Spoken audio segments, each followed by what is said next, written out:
복잡한 정치권 이슈를 한 칼에 정리하는 시간 한칼 토론입니다. 오늘도 김준일 시사평론가, 공론센터의 장성철 소장, 한칼 두 분 어서 오십시오. 안녕하십니까. 안녕하십니까. 어서 오십시오. 첫 순서는 첫 질문은 두 분의 예측으로 시작을 해보겠습니다.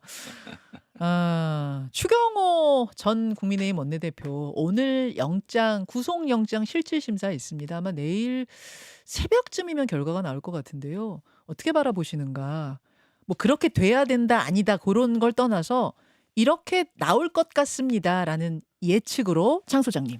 현재로서는 기각 가능성이 높지만 특검이 뭐 현재 나온 여러 가지 정황적인 증거만 갖고 구속영장을 청구했겠느냐라는 좀 생각이 들고 또 제가 뭐 들은 얘기도 있어서 그 영장 실질심사 판단 때 특검에서 예. 지금까지 나오지 않은 새로운 팩트와 증거를 제시를 하게 된다면 구속영장이 발부될 가능성이 높아 보인다라고 생각해서 저는 51% 영장 발부를 예측을 하겠습니다. 지금까지 공개 안 된 어떤 결정적 증거를 특검이 가지고 있대요? 아니 그 얘기를 직접 뭐 특검으로부터 들은 것은 아니고요. 예. 그냥 제가 이것도 그냥 생각하는 건데 뭐 한덕수 전 국무총리랑 예. 당시 계엄 선포날 7분가량 통화한 그 내용과 관련해서 예.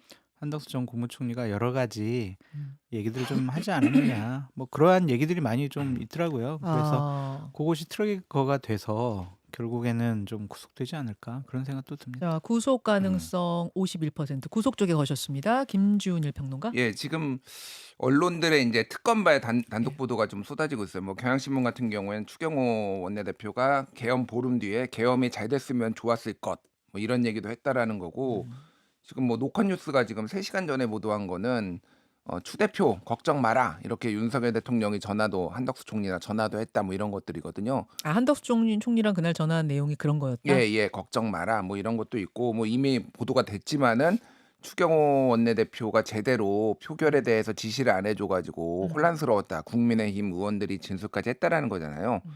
그러니까 심증은 저도 거의 뭐 99%에 가까워요. 이걸 방해하려고 혼란스럽게 하려고 했구나. 의도적이었다 보세요? 예, 의도적이었다고 어. 보는데 다만 그 반대의 논리들도 지금 추경호 쪽이 계속 얘기를 하고 있어요. 예. 예를 들면은 처음부터 이게 표결 안 하려고 했으면 국회로 잡았겠냐. 이게 국회 당사 이 순서였거든요. 맞아요. 그러면은 국회로 했다라는 거 이거 자체가 그런 의지가 있었던 거 아니다 등등등. 그래서 그리고 지금 영장 발부하는 판사의 그동안 성향, 예전에 윤석열 대통령의 체포영장도 기각을 한번 한 적이 있었거든요.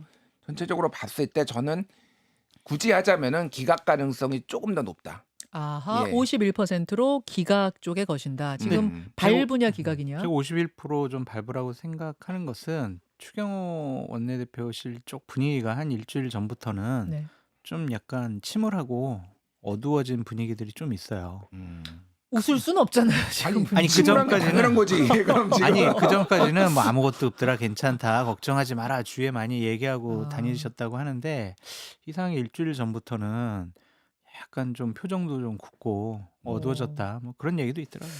자, 보겠습니다. 네. 네, 두 분의 예측이 조금 엇갈린 상황. 이거는 보면 될 것 같고요. 지금 민주당에서는 내란 전담 재판부 그리고 3개 특검이 이제 12월 말이면 다 끝나는데 2차 종합 특검을 다시 추진하겠다. 요런 이야기를 어제 했습니다. 이게 어제 정청래 대표가 추진 방침을 밝혔는데 이건 어떻게 보세요? 장 소장님 어떻게 보세요?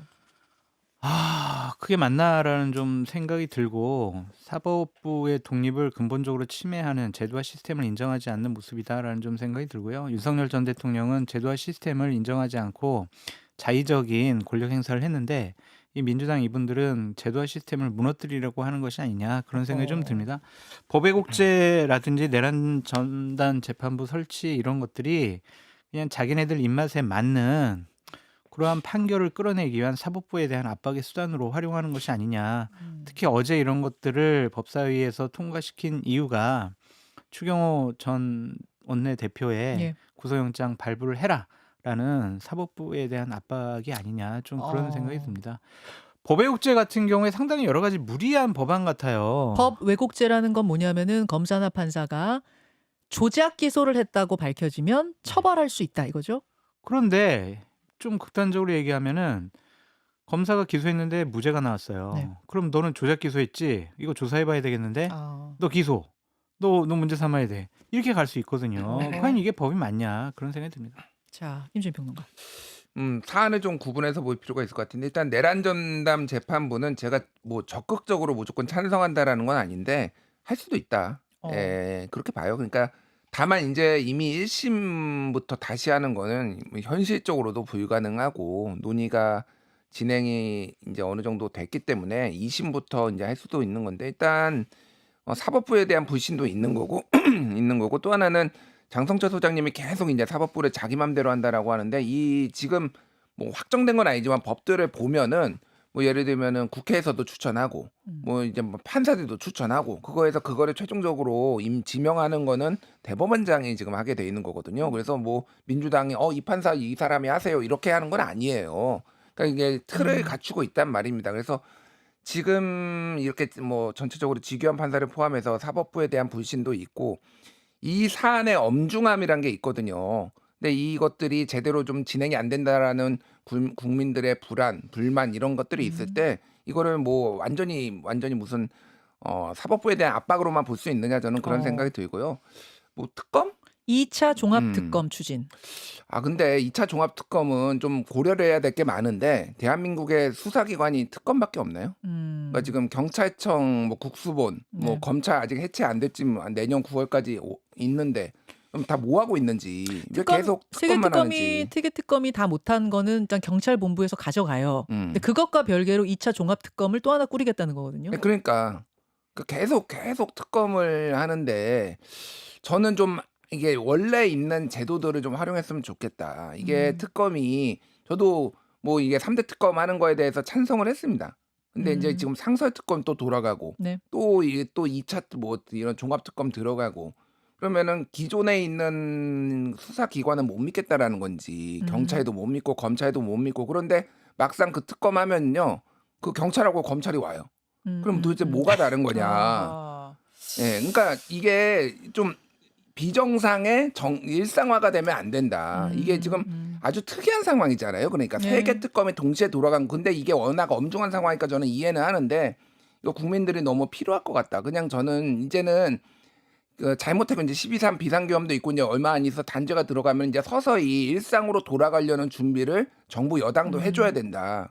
그런 생각을 합니다. 2차 종합특검에 대해서는 두 분 다 좀 부정적이시고 내란 전담 재판부 설치에 대해서는 두 분의 의견이 엇갈렸습니다. 하나만 더 말씀드릴게요. 내란 전담 추천위원회 같은 경우에는 헌법재판소장이 추천하는 3명, 법무부 장관이 추천하는 3명, 판사회의가 추천하는 3명, 9명이 네. 위원회를 만들어요. 네. 정권의 입맛에 맞는 사람들이 이 위원회에 위원 9명이 들어갈 수밖에 없는 구조가 됐어요. 그런데 이거를 대법원장이 임명해요. 대법원장은 여기에 추천 권한도 없어요. 이게 말이 되냐고요. 재판장을 임명하는데 법관을 임명하는데 이게 말이 돼요? 이 구조화 시스템이 맞아요? 아니 예를 들면은 그런 식으로 돼 있는 게 맞죠. 국회가 추천해가지고 대통령이 임명하는 거 특검도 그렇게 하잖아요. 그러니까 그 이거는 구조 자체가 재판이잖아요. 재판. 아니 그러니까요. 저는 뭐 그런 주장을 하실 수 있다고 봐요. 근데 이 사안 자체가 그러면 이게 일방적으로 지금 정부나 여당의 입김이 들어가 가지고 그렇게 되는 구조가 아니라는 거죠. 그러니까. 왜요? 법무부 장관이 추천한 3명 그리고 판사회의 같은 경우에는 진보 진영이 강하다라고 지금 인식이 되어 있잖아요. 세상 모든 거를 진보 보수로 그렇게 삐딱하게 보지 마십시오. 아니, 판사들이 다 나름대로의 판단이 있는 거지. 개별적으로 헌법기관인데. 판사회의가 지금까지 예. 주장한 내용들을 봐보세요. 민주당과 입장을 상당히 같이 한 부분들이 많이 있거든요. 그게 민주당의 얘기가 옳으니까 그렇게 된 거일 수도 있는 거지. 그거를 우리는 민주당 편이야라고 판사들이 그렇게 했다라고 법무부 생각을 장관은요, 하십니까? 그럼? 법무부 장관은 당연히 정부의 입장이 있는 거죠. 그러니까. 제 질문은 이런 거예요. 지금 이제 엄중한 사안이기 때문에 따로 재판부, 전담 재판부를 둔다는 건데 그럼 엄중한 사안이 또 발생을 한다면 그건 뭐가 될 수 있을 것인가? 그러니까 지금 내란 당연히 엄중한데 누군가가 어떤 다른 정권이 나타나서 야 이것도 엄중한 사안이야. 이것도 전담 재판부 만들어. 자 저것도 엄중해 보여. 저것도 전담 재판부 만들어. 이렇게 하다 보면은 결국은 이것이 사례를 계속 만들어내면서 사법부의 독립성과 별개로 정권의 입맛에 맞는 재판부들이 계속 돌아가는 그런 사례가 되진 않을까? 이 부분 염려하시는 분들이 좀 있는 것 같아요, 김준일 평론가. 그건 이제 여론에 달린 것 같습니다. 저는. 그러니까 그게 어느 게 덜 엄중하고 어느 게 더 엄중한지를 뭐 제가 판단할 수 있겠습니까? 그런데 국민들이 이제 판단을 하는 것 같아요. 그래서 뭐 저도 무조건 이거를 해야 된다라는 주장은 아니에요. 물론 장성철 소장님이 말씀하신 그런 우려들이 충분히 있기 때문에 예. 다만 이제 하려고 하면은 빨리 그런 우려들을 어느 정도 해소하면서 빨리 해야 된다. 이게 그러니까 또 논의 질질질 끌고 뭐 하려면 왜냐면 이제 1심 얼마 안 남았잖아요. 지금 내년 예. 1월 그러면 이게 법이 통과되는 이런 것도 봤을 때 저는 제대로 좀 의견 수렴해서 지적이 있으면 좀 보완도 해가지고 하려면 빨리 하고 아니면 접어라 그냥. 예. 다수당이 원하는 재판부 계속 구성되겠죠. 그리고 그것이 만약 집권 여당이라면 자기네들이 하고 싶어 하는 재판들 다 이렇게 특별 재판부 만들어서 하겠죠. 이게 맞냐 그런 생각이 듭니다. 자, 요것은 뭐 지금 정청래 대표가 굉장히 강한 그립을 가지고 그렇죠. 추진하고 있는 건데 네. 추진하고 있는 것이 완전히 완료가 된 건 아니에요. 요것은 어떻게 되는지 좀 지켜보기로 하고 오세훈 시장 불구속 요 사안을 좀 들여다봐야겠어요. 불구속 기소가 됐습니다. 요거는 뭐 많이들 예상하셨죠? 무조건 뭐 하겠다라는 것을 우리가 예상을 했는데 예. 과연 이게 기소거리가 되느냐 저는 기본적으로 그런 생각을 좀 갖고 있습니다. 왜냐하면은 오세훈 시장이 명백하게 자, 우리한테 좀 여론조사 해주세요. 부탁해요. 돈은 김한정 우리 후원회장을 통해서 돈 드릴게요. 이런 명백한 어떤 증언이라든지 증거라든지 문자라든지 녹음 같은 게 아무것도 없어요. 그냥 그랬을 것이다라는 것까지 지금 기소를 하고 있어요. 좀 무리하다고 보시는 거예요? 당연히 무리하죠. 이거는 어. 정치적인 기소가 아니냐라는 좀 생각이 들고 야당의 유력한 서울시장 내년에 출마하지 못하도록 하려는 특검의 정치적인 선택이 아니냐 그렇게 볼 수밖에 없습니다. 김준희 평론가? 예. 유무죄는 제가 모르겠고요. 예. 이거를 어떻게 기소를 안 할 수가 있죠? 음. 명태균 씨하고 최소 2차례 만났고 그거보다 7번 이상 만났다라고 주장하는 그게 엇갈리고 있고 어쨌든 여론조사 관련해서 예, 예. 만났잖아요. 그리고 김한정 씨가 돈이 보내졌어요. 오세훈 시장은 모른다고 하는데 후원자가 돈을 3,300만 원을 보냈습니다. 여론조사 대가로. 지금 윤석열 대통령하고 가까운 명태균 씨한테 잘 보이기 위해서 지금 보냈다라는 건데 이게 2021년 초예요. 네. 윤석열 대통령은 아직 공식적으로 정치한다고 출마도 하기 전입니다. 선언도 하기 전인데 지금 갑자기 윤석열 대통령 얘기를 하면서 지금 이건 누가 봐도 그냥 대납으로 볼 수밖에 없는 수사기관 입장에서는. 게다가 지금 여론조사가 오세훈 핸드폰에서 나왔어요. 누가 전달했는지는 모르지만 어쨌든 열어봤다라는 거. 이게 카톡에서 예를 들면은 그냥 눌러보지 않았으면은 그건 서버에 있는 거니까 폰에 남을 수가 없습니다. 그러면 그거를 스쳐 지나봤든 뭐가 됐든 눌러서 봤다라는 거예요. 그럼 이거는 범죄 요건에서는 어쨌든 그 중간에 추정이 있을지언정 거의 완성됐다고 보는 게 맞죠. 그래서 기소를 해가지고 유무죄를 다퉈야 되는 상황이에요. 이거를 무조건 정치 기소라고 할 수 있나? 전 그 생각이 드는데. 후보 시절에 이제 부산 경남 쪽에 유세를 하고 난 다음에 그 윤건희 부부가 당시 명태균 씨를 만나고 그때 이제 김한정 씨를 같이 만났다라는 얘기들이 있어요. 그래서 오세훈 전 시장이 이렇게 소개시켜 주었다기보다는 명태균 씨가 본격적으로 뭐 김한정 씨랑 윤건희 부부랑 소개시켜 준 것이 아니냐 그런 의혹도 있거든요.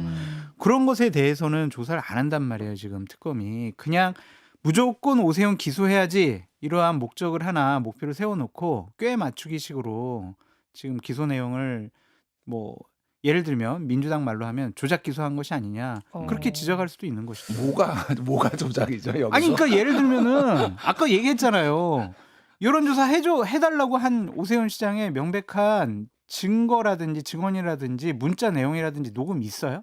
아니 두 돈이 번 갔잖아요. 이거 김한정 그러니까 씨가 모든 거를 오세훈의 입장에서 보면 안 돼요. 그냥 상식적으로 오세훈이 아니라 누구가 됐든 여론조사 때문에 만났어. 그다음에 다른 사람이 돈을 대납해줬어. 그런 다음에 그걸 받아봤어. 근데 이게 범죄 혐의가 없는 건가? 아니, 이거는 그러니까 유무죄를 따지는 거는 법정에서 해야 되는 거고 이거는 기소할 사항이죠. 이게 어떻게 기소를 안 합니까? 김한정 이거를. 씨가 만약에 참 맞아요. 사실 오세훈 씨가 부탁해가지고 내가 대납했어요. 이렇게 얘기도 안 하잖아요. 그냥 자기가 용돈 줬다고 하잖아요. 저한테도 좀 주십시오. 그 3,300만 원.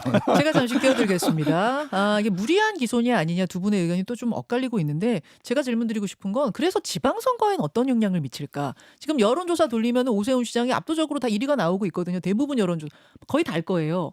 요런 상황에서 앞으로 여권의 이 서울시장 선거 구도는 어떻게 변할 것이냐? 여권이요? 야권. 예. 야권. 야권. 이제 국민의힘. 본선에서는 오히려 전 유리하게 작용할 수 있다고 봐요. 그러니까 명백한 증거가 없이 저렇게 무리한 기소, 뭐 탄압 기소 막 이렇게 프레임을 짜가지고 가면은 본선에서는 불리하진 않을 것 같다. 근데 국민의힘 경선에서 불리할 가능성이 높아요. 당내 경선. 네, 왜냐면은 나경원 의원이 네. 내년 지방선거 준비 기획단장으로 국민의힘 경선을 당심 70%, 그다음에 일반 국민 30%를 했잖아요. 본인이 만약 나서게 되면 난 50대 50 하겠다 이렇게 말은 했는데요. 근데 공천관리위원회에서 뭔 소리야? 지금 그런 예외 규정을 왜 둬? 그냥 다 7대 3으로 해. 이러면 끝이에요, 이거는. 그런 최고위원 결정사항도 아니고 공천관리위원회에서 결정을 해요. 그렇군요. 그런데 나경원 의원이 지금 강한 당성을 가진 지지층 당원들로부터는 더 많은 지지를 받고 있다. 네. 그들의 입장을 대변하고 있기 때문에 이렇게 볼 수밖에 없잖아요. 그런데 나경원 후보 측의 의원 쪽에서는 캠페인을 하겠죠. 저 기소돼가지고 만약에 1심 만약 6월달 전에 나오게 되면 우리 선거도 못 치르고 그냥 이제 끝장날 수 있어. 그러니까 이거 위험도가 높으니까 저를 뽑아주세요, 여러분. 이렇게 되면 국민의힘 경선 자체가 상당히 흔들릴 가능성이 있지 않을까. 본선도 못 올라가 보는 상황이 될 수도 있다. 오세훈 시장은. 그렇게도 보여요. 김지배 평론가. 그러니까 뭐 여러 가지 시나리오를 말씀해 주셨고 어떻게 이게 상황이 튈지 잘 모르겠어요, 진짜로. 진짜로. 뭐 윤리위 규정의 뭐 22조에 따라서 이거를 정치적 기소가 아니라 그냥 부패로 볼 수도 있는 상황이고, 다만 이제 민주당 쪽 얘기를 해보면은 민주당 쪽에서 어쨌든 예의주시를 하고 있고 이 뭘 상황을. 예의주시해요? 땡큐 감사하다 그러지 그러니까 무슨 얘기냐면은 점점 더 해볼 만하다. 서시장 좀 많이 불리했는데 누가 나오든 해볼 만하다. 특히 나경원 의원이 나올 경우에는 땡큐다. 뭐 이런 분위기가 굉장히 강해지고 있어요. 지금 민주당 최고위원 중에 서울시장 도전하겠다라고 나선 분들이 전현희 의원 나섰네요. 전현희 최고위원. 그런가 하면 이제 박주민 의원도 나섰고, 뭐 하여튼 많아요 지금 서울시장 후보들이. 한다습니다. 그 최고위원 중에 전현희 의원은 서울시장 도전, 김병주 의원하고 저 누굽니까? 한준호. 한준호 의원은 경기지사 도전. 그래서 총 3명이 사퇴하는 걸로 어제 마무리가 됐습니다. 사실은 5명 사퇴하는 거 아니야? 그러면 지도부 붕괴되는 거 아니야? 그럼 비대위 되는 거 아니야? 이런 얘기가 많았는데 결국은 비대위 안 가게 됐네요. 몇 달 후, 몇 년 후에는 그때 그 주말 2, 3일 동안 정말 여권에서는 많은 일들이 일어났구나. 그런 것들을 얘기할 수 있을 것 같아요. 잠깐만요. 그러니까 이제 이번 지난 주말이요? 바로 지난 주말? 그렇죠. 금토일에 정말 어마어마한 일들이 많이 있었다. 우리가 윤석열 정권 초창기 때 김건희 씨에 대해서 많은 얘기들을 하려고 했지만 뭐 확인된 것도 그렇게 많은 건 없었고 또한 들리는 소문만 있었고 또 김건희 씨에 대해서는 언급도 하지 말라라는 유무형의 압력을 많이 받았고 그래서 상당히 조심스러워했잖아요. 자칫 잘못하면 이번 주말이 여권의 가장 큰 분란의 분기점, 발화점이 될 뻔했어요. 무슨 말씀이세요? 그러니까 무슨 예를 일이 들면 있었어요? 어떤 권력이 이제 개입을 해서 자 정청래 대표 체제를 무너뜨리자. 그럼 최고위원 5명 그만둬라. 그러면은 당은 비대위 체제로 넘어가니까 지금 대통령실에서는 정청래 대표에 대해서 좀 달갑지 않게 생각을 하고 있으니 이번 기회에 합법적으로 당원 당규상 합법적으로 지도 체제를 무너뜨리자. 그래야 내년 지방선거도 우리 위주로 치르고 그 이후에 전당대회 때 정청래 대표가 또 나올 명분을 갖지 못할 거다. 그래서 여러 가지 일들이 있었던 것 같은데 누군가의 이제 배신이라면 배신이라고 해야 될까요? 누군가 이제 생각을 바꿔 먹어가지고 그 계획이 좀 틀어진 것 같다라는 얘기들이 좀 있어요. 주말에 그런 설이 파다했어요. 그래서 그것이 아마 뭐 며칠 후나 몇 달 후에는 좀 밝혀지지 않을까 구체적으로. 원래 나간다고 다들 알고 있었는데 그만둔 분은 이현주 최고위원 분이 아니에요? 뭐 여러분들이 좀 계시죠. 좀 이렇게 나가려고 했다가 안 나가신 분들이 네. 아하. 근데 장 소장님은 제가 신뢰는 하는데 네. 너무 무리한 소설을 쓰고 있는 거 아닙니까 이거? 그러니까 국민의힘이 아니에요 민주당은. 국민의힘은 지금 5년 동안 비대위만 8번 갔거든요. 네, 네. 예, 그런 데인데 민주당은 지도 체제가 안정적이고 대통령이 무리하게 개입해가지고 지도 체제를 무너뜨리고 이런 정당이 아닙니다. 항상 안정적으로 갔는데 지금 너무 지금 아무리 정청래하고 좀 안 맞는다고 하더라도 저 우리 정청래를 대학 선배라서 무너뜨리기 위해 존경하고 사랑합니다. 저 학연에 아주 매몰돼 있는 사람입니다. 자, 지금 못다한 이야기들 유튜브로 넘어가겠습니다. 오늘 댓글쇼 한칼 토론으로 예, 이어가도록 하겠습니다. 일단 인사드릴게요. 고맙습니다. 감사합니다. 김현정의 뉴스쇼는 시청자 여러분의 참여를 기다립니다. 구독과 좋아요, 댓글 잊지 않으셨죠? 알림 설정을 해두시면 평일 아침 7시 10분 실시간 라이브도 참여하실 수 있습니다.